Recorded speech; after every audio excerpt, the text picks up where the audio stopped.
बुधवार को Malakheda gate school Ashoka talkies Alwar के सामने पेयजल पाइपलाइन लीक होने से यहां सड़क पर हजारों लीटर पानी बह निकला। जागरूक लोग तत्काल प्रभाव से जलदाय विभाग को सूचित करने गए। लोगों का कहना था कि अगर इस पर तुरंत ध्यान नहीं दिया गया तो नाली का पानी मिलकर घरों में पहुंच सकता है। अलवर की पुलिस अधीक्षक तेजस्विनी गौतम के घर और ऑफिस में बड़ी संख्या में लोगों ने कोरोना पॉजिटिव मिलने के बाद उनका आवास फिलहाल बंद कर दिया गया है।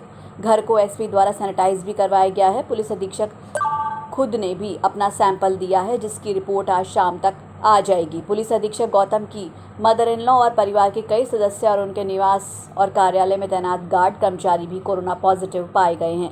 इसके अलावा ऑफिस में भी 16 लोग कोरोना पॉजिटिव आए हैं। इस रिपोर्ट के बाद एसपी ने पॉजिटिव आए सभी लोगों के दफ्तर आने पर रोक लगा दी है और घर को बंद कर दिया है ताकि लोग अंदर ना आ सके। वहीं अलवर में होप सर्कस के बुर्ज पर स्थित प्राचीन मंदिर में 2 सितंबर को हुई चोरी की वारदात में पुलिस ने गहन जांच पड़ताल के बाद 2 चोरों को गिरफ्तार किया है। पुलिस ने इन दोनों चोरों से चोरी किए गए 3 चांदी के मुकुट और भगवान शिव के ऊपर लगा चांदी का छत्र बरामद कर लिया है। इस मामले की रिपोर्ट मंदिर के पुजारी राजेंद्र कुमार शर्मा ने दर्ज कराई थी। पुलिस के मुताबिक दोनों चोर नशे के आदी हैं और छोटी मोटी चोरियां करते रहते हैं। फिलहाल इनसे पूछताछ की जा रही है। इन्होंने अब तक कहां चोरी की वारदातों को अंजाम दिया है। शहर कोतवाल ने बताया कि पुलिस मंदिर चोरी के मामले में चोरों की सरगर्मी से तलाश कर रही थी और खुफिया तंत्र भी इस मामले में लगा हुआ था। आखिर पुलिस को सफलता मिली और इसमें मनीष निवासी दिल्ली दरवाजा और महावीर फौजी बालेटा को गिरफ्तार किया है। दिनांक 2 सितंबर की नाइट में होप सर्कस के पास जो शिव मंदिर है और राम दरबार का मंदिर भी है उसी के अंदर, उसमें रात के समय नकबजनी हुई थी, जिसमें पुजारी राजेंद्र शर्मा ने 3 तारीख को रिपोर्ट दर्ज करवाई थी कि राम दरबार के 4 मुकुट और एक शिवजी का जो चांदी का छत्र था वो चोरी हुए हैं, जिस पर एफआईआर दर्ज हुई थी। और उसके बाद से ही हमने लगातार इस मुलजिमों के अज्ञात मुलजिमों की तलाश की, मुखबिर मामूर के आसूचना तंत्र को हमने एक्टिव किया और इस प्रकरण में हमने 2 मुलजिम, जिनमें एक मनीष उर्फ बबली है जो दिल्ली दरवाजा अलवर का ही रहने वाला है, और दूसरा मुलजिम इसमें महावीर उर्फ फौजी जो बालेटा गांव का रहने वाला है, इलाका थाना मालाखेड़ा का। दोनों को दस्तयाब कर हमने पूछताछ की, इंट्रोगेट किया और उनकी मुलजिमों की सूचना पर हमने मंदिर से जो चोरी हुआ समस्त माल है, जिसमें 4 चांदी के मुकुट हैं और एक चांदी का छत्र है, वो बरामद कर लिए हैं। बुधवार सुबह कंपनी बाग के गेट से फिर एक्टिवा चोरी की वारदात हुई। शहर के कंपनी बाग में अब सुबह घूमने आने वाले लोगों में भय व्याप्त हो रहा है। पिछले लगभग 20 दिन से लगातार दुपहिया वाहन चोरी हो रहे हैं। इधर पुलिस गश्त कर रही है, उधर चोर हर दिन बाइक चुरा कर ले जाने में सफल हो रहे हैं। कंपनी बाग विकास समिति के अध्यक्ष सौरभ शर्मा ने बताया कि इस मामले को लेकर पुलिस को और यूआईटी को कई बार सूचित किया गया है कि वो सीसीटीवी कैमरे लगवाए ताकि चोरी जैसी घटनाओं पर अंकुश लगाया जा सके। इसके साथ ही सादा वर्दी में पुलिस गश्त करने की मांग भी की गई है। हर दिन चोरी हो रही है, ऐसी घटनाओं से लोगों में पुलिस के प्रति विश्वास उठता जा रहा है। ये करीब 20 दिन से लगातार दुपहिया वाहन की चोरी हो रही है। इसमें होंडा एक्टिवा स्कूटर है वो जा रहा है, 2 मोटरसाइकिल भी गई है और एक साइकिल गई है अभी 3 दिन पहले। और ये पहले भी जाती रही हैं, पूर्व में भी उच्च अधिकारियों को पुलिस के सूचित किया गया था। और फिर सख्ती होती है तो सख्ती होने के बाद ये रोकथाम हो जाती है इनकी चोरी की। लेकिन अब ये काफ़ी टाइम से ये नहीं हो रही थी, अब 20 दिन से लगातार दुपहिया वाहन चोरी हो रही है। तो अभी क्या कैमरे वैमरे नहीं लगे या आपने कैमरों के लिए यूआईटी को नहीं कहा या क्या, किस तरीके की? क्योंकि कैमरे यदि लगे होते तो कहीं ना कहीं सुरक्षा बनती, तो चोर ट्रेस होते, पकड़ में आते।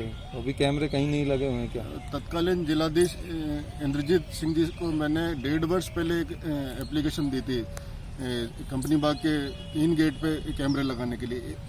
एक गेट पे कैमरा लगे हुए हैं, आर्य कन्या के सामने वाला जो कंपनी बाग का गेट है उस पर कैमरे लगे हुए हैं डीएमआईटी के थ्रू, और 3 गेट पे और लगाने की मैंने कहा था, लेकिन उस पर एप्लीकेशन पे अभी तक कुछ गौर नहीं किया गया और कैमरे नहीं लगाए गए हैं। अलवर पुलिस की ओर से कोरोना महामारी को देखते हुए बचाव और सुरक्षा व्यवस्था को लेकर कोर्ट परिसर में न्यायालय के बाहर बैरिकेडिंग लगाई गई है। कोतवाली थाना अधिकारी राजेश शर्मा ने बताया कि सीजीएम के आदेश पर कोर्ट परिसर में विभिन्न न्यायालयों के बाहर कोरोना महामारी से आमजन कोर्ट परिसर में आने वाले लोगों, अधिकारियों और कर्मचारियों की सुरक्षा और बचाव को लेकर बैरिकेडिंग लगाए जाने का कदम उठाया गया है। गौरतलब है कि कोर्ट परिसर में स्थित एसपी कार्यालय में कार्यरत कई पुलिसकर्मी कोरोना वायरस की चपेट में आ चुके हैं। इसके अलावा कई अन्य विभागों के कर्मचारी भी कोरोना की चपेट में हैं। इसलिए बैरिकेड्स लगाने से सोशल डिस्टेंसिंग की पालना पूर्ण रूप से हो सकेगी। महावीर प्रसाद राजौरिया एडवोकेट हूँ मैं, बार का वाइस प्रेसिडेंट रह रहा हूँ पूर्व में। आज कचहरी परिसर में पूर्व में चाय बेचने वाले एक व्यक्ति कोरोना पॉजिटिव आ गया था, जिससे उसकी मृत्यु हो गई। एहतियातन कोर्ट परिसर में प्रशासन ने और न्यायालय ने मिलकर आज यहाँ बल्लियाँ लगाई हैं, जिससे कि भाई कोरोना संक्रमण पर नियंत्रण पाया जा सके। शिवाजी पार्क थाना अंतर्गत राजनगर में रहने वाले एक रिटायर्ड सूबेदार की यहां चोरी की बड़ी वारदात हो गई। इस वारदात में चोर करीब 1,65,000 नकदी और सोने चांदी के जेवरात, जिनकी कीमत करीब 9 से 10 लाख बताई जा रही है, वो चोरी कर ले गए। रिटायर्ड सूबेदार श्रमण कुमार ने बताया कि वो कल सुबह उनका परिवार और वो खुद साथ दर्शन करने के लिए नारायणी धाम गए थे और रात को जब वो घर लौटे तो मुख्य चैनल गेट बंद था, लेकिन अंदर प्रवेश द्वार का ताला टूटा हुआ था। घर में घुसे तो सामान अस्त व्यस्त था और अलमारी और अटैचियां खुली हुई थी। घर का सारा सामान बिखरा हुआ था। रात को तुरंत पुलिस को भी इस मामले की सूचना दी गई। मालिक रमन ने बताया कि चोर 1,67,000 की नकदी और करीब 15 तोले से अधिक के सोने के जेवरात चोरी कर ले गए। उनकी पत्नी, बेटी और बहू के जेवरात इसमें शामिल थे। हाँ जी, मैं सूबेदार रमन कुमार हूँ। मैं नारायणी माता के लिए 1 बजे के तकरीबन यहाँ से घर से निकला था सह परिवार, और नारायणी माता से वापस 8:30 9 9:30 के बीच में घर पर आया। आकर के जैसे मैंने मेन गेट को खोला, उसके बाद में मेन गेट खोला तो उस पर लोग लगा हुआ था, खोल दिया हमने। अंदर आए तो हमारे फर्स्ट रूम का जैसे हमने गेट खोला जाली वाला, तो ताला जो है टूटा हुआ मिला, और अंदर जो है फिर सारी लाइटें, सभी कमरों की लाइटें जल रही थी और पूरा सामान बिखरा हुआ था। पूरे लॉकर, अलमारी वगैरह सब तोड़ रखे थे। क्या क्या सामान गया इसमें आपको? इसमें जी हमारे जेवर गए हैं, कुछ कैश गए हैं। कितना कैश था और क्या क्या जेवर? कैश तकरीबन 1.5 लाख के तकरीबन, मतलब 1,64,500। जेवर कितना? जेवर क्या क्या? जेवर जो भी था, मतलब बेटी का था, बहू का था, लड़के का था, इनके सभी का जो ना जेवर जो चला गया है। सोने की क्या क्या चीज़ें? सोने के ना तो थे, हार थे, अंगूठी वगैरह, मतलब कंप्लीट जो ना आइटम थे, टीके वगैरह ये सब थे। लगभग 18-20 के करीब तोला जो ना सोना निकला है। अलवर शहर के एनवी थाना पुलिस ने आज वेश्यावृत्ति के रैकेट का पर्दाफाश करते हुए 4 युवतियों और होटल संचालक सहित 6 लोगों को गिरफ्तार किया है। थाना प्रभारी ने बताया कि 200 फीट रोड स्थित मान होटल में वेश्यावृत्ति कराने की मिली शिकायत के बाद बोगस ग्राहक भेजकर शिकायत का सत्यापन कराया गया। उसके बाद इस होटल में रेड डाली गई। रेड के दौरान 4 युवतियां गिरफ्तार की गई, जिनकी उम्र 20 से 25 साल के बीच है। इनमें 3 युवतियां पश्चिम बंगाल की और 1 दिल्ली की रहने वाली है। उन्होंने बताया कि इस मामले में होटल के संचालक राजेश कुमार, होटल मैनेजर हेमंत कुमार को गिरफ्तार किया गया है। उन्होंने बताया कि इस मामले में अनुसंधान किया जा रहा है कि ये होटल में कब से इस गैर कानूनी काम को कर रहे थे। पुलिस ने पीटा एक्ट में मामला दर्ज कर जांच शुरू कर दी है। ये पीटा एक्ट के अंतर्गत कार्रवाई की गई है, जिसमें 4 महिलाएं हैं। ये जो युवतियां हैं, इनकी उम्र करीब 20 से 25 साल के बीच में है और ये बाहर की रहने वाली हैं, जिनमें से 3 युवतियां जो हैं वो पश्चिम बंगाल की रहने वाली हैं और 1 जो है वो दिल्ली की रहने वाली है। और इन चारों के साथ साथ होटल जो संचालक है और मैनेजर है, इनको भी गिरफ्तार किया है और इस कार्रवाई में अभी FIR दर्ज हुई है। बाकी अनुसंधान किया जा रहा है। बुधवार को नगर परिषद के सफाई कर्मचारियों ने नगर परिषद आयुक्त के समक्ष हंगामा करते हुए मुख्य सफाई निरीक्षक बाबूलाल गुप्ता को हटाए जाने की मांग उठाई। नगर परिषद सफाई कर्मचारी यूनियन के प्रतिनिधि ज्योति सारवान ने बताया कि बाबूलाल गुप्ता द्वारा सफाई कर्मचारियों के साथ अभद्र भाषा का प्रयोग किया जाता है। ऐसे में सफाई कर्मचारियों में बाबूलाल गुप्ता के प्रति खासा आक्रोश है। उसे या तो नगर परिषद हटाए, नहीं तो सफाई कर्मचारी कल से अनिश्चितकालीन हड़ताल पर चले जाएंगे। सेक्टर 3 में अस्थायी सफाई इंस्पेक्टर लगा रखे हैं।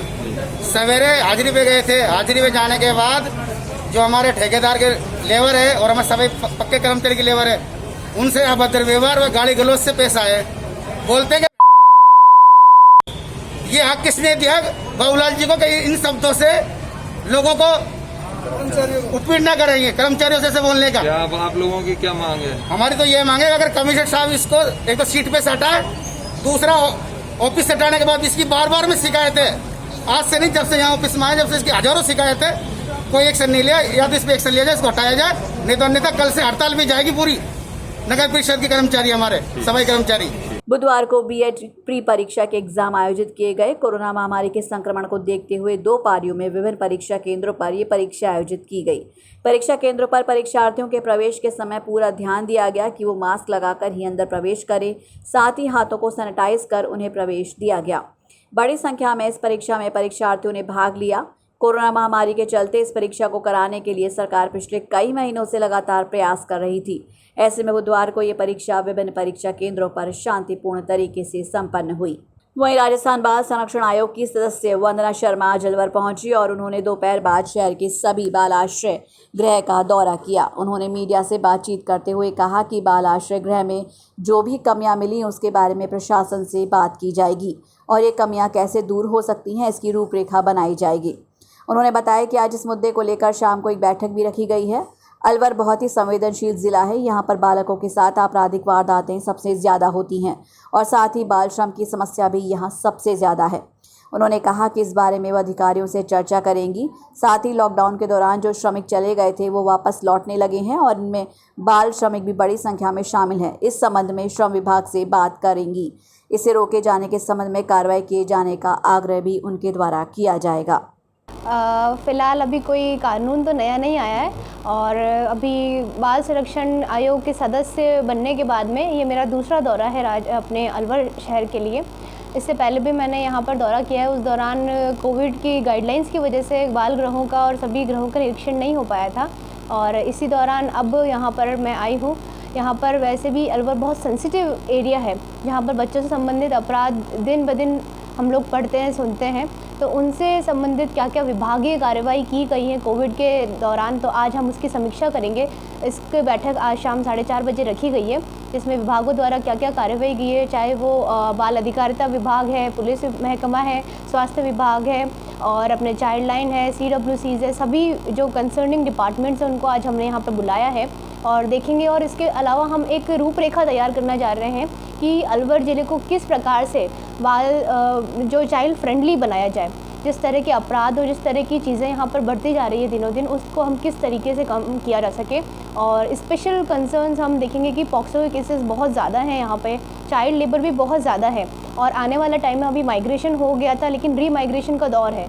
फिर से कोविड के दौरान मज़दूर आने लगे हैं, ईंट भट्टे यहाँ पर काफ़ी हैं। तो अब हम तैयार करेंगे रूपरेखा DCPU के साथ में मिलके, SJPU के साथ में मिलके और भी कंसर्निंग जो लेबर डिपार्टमेंट है उनके साथ मिलके कि किस तरीके से हम बाल जो श्रमिक हमारे यहाँ पर अगर आने वाले हैं या आ गए हैं तो उन पे किस तरीके से हम रोकथाम कर सकें और आगे आने वाले समय में अपने अलवर शहर को ये सबसे मुक्त करके एक अच्छा जिला बना सकें। अनलॉकिंग की प्रक्रिया हर जगह जारी है। ऐसे में प्रशासन द्वारा कुछ गाइडलाइंस की पालना के साथ साथ काफी छूट दी गई है, लेकिन हम सभी को सतर्क तो रहना है।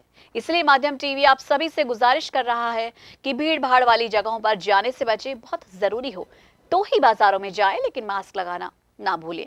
साथ ही बार बार अपने हाथों को सैनिटाइज करते रहें। कम से कम 2 गज की दूरी का ध्यान रखें, क्योंकि कोरोना वायरस से बचाव ही उपचार है। तो आज के लिए व्यूज में बस इतना ही। अपने इलाके की हर खबर जानने के लिए आज ही अपने स्मार्टफोन पर यूट्यूब चैनल से सब्सक्राइब कीजिए माध्यम टीवी और देखें खबरों के साथ साथ मनोरंजन और हर तरह की जानकारी पाने के लिए रोचक कार्यक्रम। नमस्कार।